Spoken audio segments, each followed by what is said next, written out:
How many years of being a hermit is too many years of being a hermit? That's the question that we're going to try and decide in this video, and I think the upper limit is 10 years, but for most people who are interested in self-actualization, it's at least 3 years. And this doesn't mean that you spend 3 years literally in solitude, but it's your inwards attitude towards your self-healing and your self-development which is fundamentally introverted, rather than the second stage of self-actualization, which is a stage of rulership, when you're kingly or queenly and you look after your people. But to look after your people, you have to know your passion, you have to know your people, and you have to know your place of service. That's what we're covering in the second video of this two-part series on self-actualization.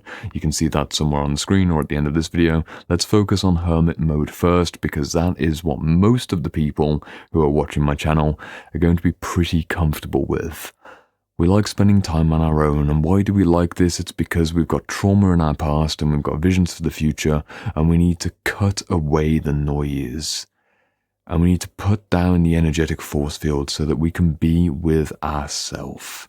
There are two main aims for the self-actualizing individual in the hermit stage of self-actualization, and that's to get a sense of self and a sense of soul. And we do this through the stage of solitude and privacy, and the self-healing journey begins with self-development for most men and women, and then goes deeper into a genuine self-integration process, but it's all about you.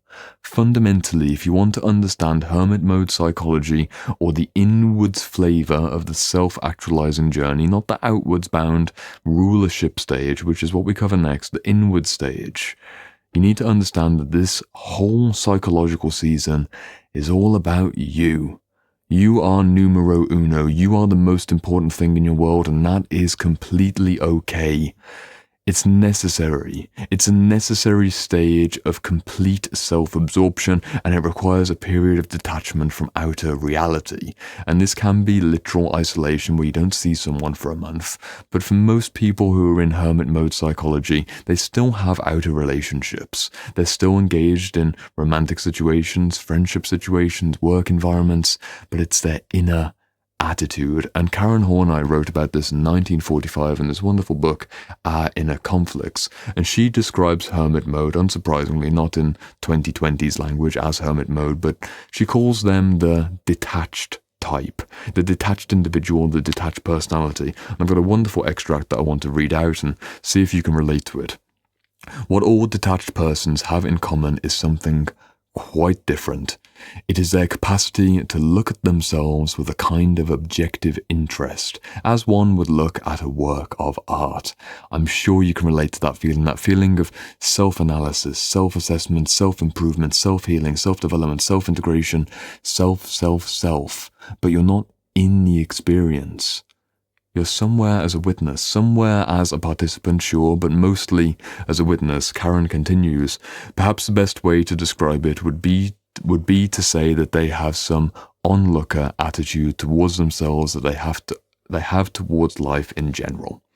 They may often, therefore, be excellent observers of the processes going on within themselves. An outstanding example of this is the uncanny understanding of dream symbols that they frequently display. This was written in 1945, and it's very much the same psychology that was written in the 1500s from a more mystical lens with Saint Teresa of Avila in her wonderful Christian mystical work, The Interior Castle. This is a woman who had a saintly persuasion. Well, she was declared saintly many years after her death. I think it was in the 1900s. I think she was one of the late 1990s saints. I might be incorrect on that. There's a variety of ecumenical councils. I don't know the full Catholic Church history. Regardless, this is a woman who lived for her interior life. Karen Horney would call her the detached type with a bit of a mystical bent, but this is where things, and they start to get quite religious and quite interesting in terms of trauma work. Another extract from the following page about the worst imaginable situation for the person who's craving hermit mode. This person who's craving detachment, this person who's going inwards with an eventual vision to go outwards, this is what they cannot stand. And it's being involved fundamentally in superficial, shallow, and draining relationships with people who take away the time that they want to give to their own introspective process. That's why we do it. Karen continues in this quote. Worst case scenario for the detached type. His own room in hell would be alright, but to be tossed into a melting pot, to be molded or adapted to others, is a horrifying thought. He feels himself akin to a rare oriental rug, unique in its pattern and combination of colors, forever unalterable. He takes extraordinary pride in having kept free of the leveling influences of environment and is determined to keep on doing so. This is a person who needs to stay away. Get it right, this is 1940s psychology. She's describing hermit mode to a T. You need to stay away from the environment. You can't wait until you can get into your room and read your weird psychology books and go online on YouTube and watch those videos that your friends don't want to watch. In cherishing his unchangeableness, he raises the rigidity inherent in all neuroses to the dignity of a sacred principle. This is where you start getting a little bit too self-congratulatory. You start to develop somewhat of a sacred neurosis, but at a lower end you just become narcissistic. Quote continues and finishes, willing and eager to elaborate his own pattern, to give it greater purity and lucidity, he insists that nothing extrinsic be injected. Fundamental principle, nothing extrinsic be injected. In the second stage of self-actualization, you are very happy to be out there in the world, to form connections, take on responsibilities. You're open to the extrinsic world, you're open to connection, deep connection. In a genuine sense in your heart, you are open to connection. But in the hermit mode, in the inwards arc, in that stage of solitude and privacy, your eyesight is gazing inwards, and that is completely appropriate if it's measured in balance against the wider timeline of where this takes you. For me personally, I recognize I went into more or less a decade of hermit psychology from when I got into self-development at 16, and then about 5 years later I got into self-healing, and then eventually, because I truly love this field of work, and as I've explained in other videos about how I became a teacher and a coach, I eventually started teaching and coaching because I enjoy this work and I'm good at this work, so I externalize, but only really, if I'm honest, when I started being consistent with YouTube, and we're not yet at 3 years of consistency on YouTube. It's still a pretty recent phenomena. The majority of my time, my adult waking life, has been hermit mode introspection. And then comes the stage of rulership, archetypally speaking. This is when you found your purpose, where you found your people because you know your purpose, and you found your place of service. We're discussing this in the second part of this 2-part series. To come back to the principle of solitude and to give you something practical which helps you to either go deeper into your hermit psychology or give yourself the permission slip to actually go much further along this process, and you might give yourself any kind of possibility to explore. Know that the genuine inward turn, the genuine introspective healing energy required to go deep into old trauma and truly understand your vision for the future will take years. It's not enough to take a weekend off on a darkness retreat. It's not enough to be able to go away for even a year or 2 years. You'll still be engaged in the outer world. You can still have these situations going on. But I want you to understand that the fundamental psychological composition of you prioritizing what you're doing in your inner world will be a multi-year journey if you're dealing with very bad things from the past, and you have a suspicion that you could bring forwards a lot of light and a lot of hope and a lot of service in the future. It's completely normal when I'm working with clients that they've already been 2, 3, or 4 years deep into their introspective process before we start working together. And then we spend 4 months doing, frankly, far too intensive inner work, and it's non-stop reading, non-stop reflection, it's weekly contact. It is intense, but it's only 4 months, and then it continues, momentum builds, and I've got a few years ahead. But I frequently see this pattern. When I've been working with a client for 4 months, we take the break, we come back after 2 months, we have a little check-in, because I like doing that with my clients. It's not, okay, now you finish paying me, goodbye, I'll see you on the other side. I like checking in with people, even when I've got no financial obligation. I like seeing where the journey goes. I want to be there for those extra guide rails, those extra opportunities to nourish something which is beautiful, and I do truly believe that almost all of the clients that I work with do have very beautiful intentions for what they want to do with their future, because I like those kinds of people, so I choose to work with those kinds of people. And even those who don't have big worldly services, they become a beautiful person, they become self-contained and just not needed in their life. They've got what they needed. But beauty becomes a principle that they live by, but to understand that beauty, they look inwards in a way that most people don't give themselves the time for. It takes years. It's not this superficial thing where you lock in for a period, disappear from the world. This is classic kind of gym bro, maybe young man warrior energy, where you can do a full training arc, using fitness as an example. You can do a bulk and a cut. You disappear from a relationship. Really classic. I'm being stereotypical here. The 20-year-old guy goes through a breakup. He does 9 months of fitness and then he shows up at the club a year later and his ex-girlfriend's there and she's looking all pretty and unavailable, and you show up and you're, this silent Jack type all of a sudden, and she goes and then falls all over you. That's kind of like a male fantasy self-congratulatory caricature of this hermit mode psychology. That can be part of it. A female equivalent might be something likewise superficial and meaningful. It could be losing a lot of weight or getting into great shape. It could be finding a way to make that next step on your career in a way that's going to show your, ex who never thought you'd live up to anything, just how amazing you can be. That's still valid. And there's a deeper psychology which I want to honor. Self-development goes into self-healing when you realize that you can't develop your way out of a wound.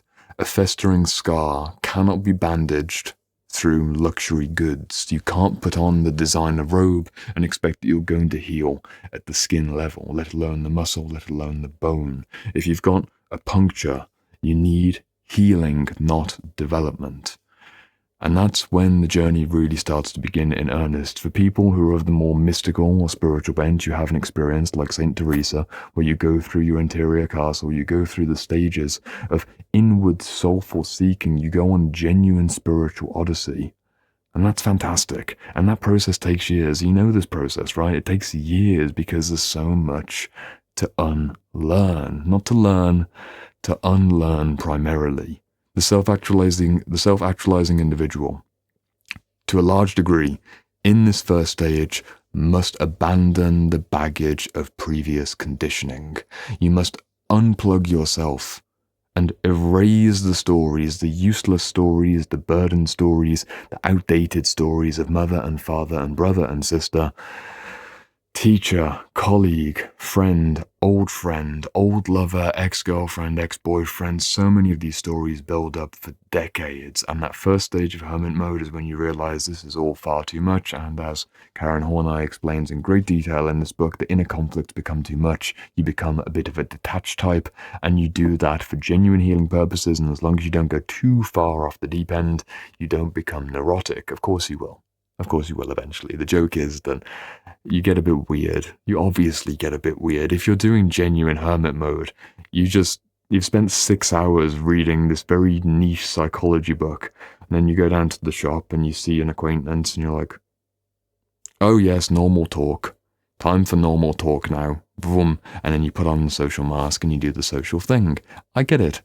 I understand. I've been there as well. Sometimes I still don't properly calibrate, and I'm really in a space that's not calibrated towards the situation that I'm meant to be in, and I learn the hard, awkward way for a few minutes when I need to just condense myself down in and bring myself into this moment and do a bit of normal talk. That's okay in proportion. The agony and the nightmare of being in hermit mode for far too long, or not being able to fully step into hermit mode, is that you don't get the opportunity to look at those old stories, to look at the conditioning that you were dealt, and then have the ability to rewire and erase all of that. Fundamentally, you're looking for contemplation and reflection and enough time to do both. Practically speaking, you should set your life up in a way where you've got more time, perhaps at the detriment of more money. For me personally, one of the major things I did when I truly entered into my hermit mode is I did 2 years of volunteer traveling around Europe. I've shared the story over on the recent mega 1-hour Q&A series that I've done. You can see more about my full life history, my trauma history. Go watch that. It's really obvious which ones they are because it's just the thumbnails of me in the library. I did that as a way of freeing up my time Literally speaking, superficially speaking, I worked on 20 farms and small holdings and communities across Europe. I learned how to work with animals, with sheep, with goats, with cows. Did some things where I learned how to build homes from the dirt, and I did some solar. There was a solar moment. There was some plumbing moments. There was some learning how to use power tools. Fantastic land management, blah, blah, blah, blah. These hands are working, but this soul, this mind is somewhere else. These hands are working, but I was still inwards. If you can relate to that feeling of being at your job but not at your job, in your relationship but not in your relationship, in the family gathering at Thanksgiving or Christmas or someone's birthday but not actually at there, you're detached and you're dissociative, and to some degree you're disembodied, and that might be something that you should be concerned about, but also it is a fundamental trait of that first stage of self-actualization where you're truly wrestling with the past and you haven't yet found your vision for the future. Because once you've resolved the past and once you've clarified a possible direction for the future, there's more willingness to be in the present. The mundane present becomes more palatable.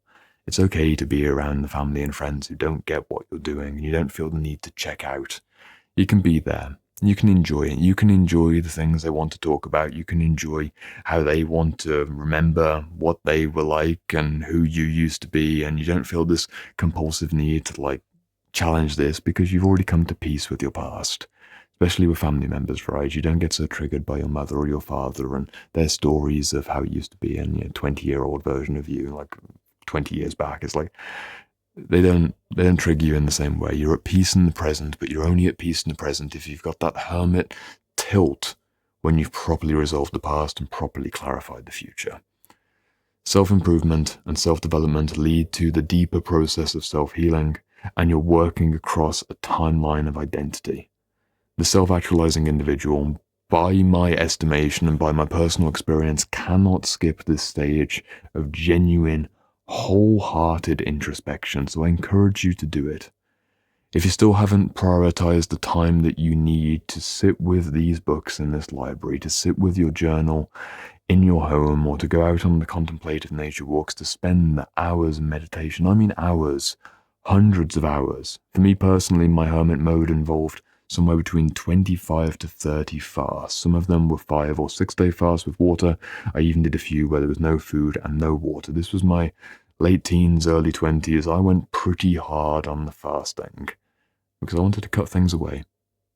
I had some kind of intuition from the inside that that is what was right for me. I didn't really see much on the internet at that time about fasting. I just felt I need to do this. And it was interesting because it directly conflicted with my bodybuilding aims, because as someone who's trying to build up their muscle, I had a 3,000 calorie per day goal, and I just would periodically lose all the weight and the muscle that I just spent months building because I had to.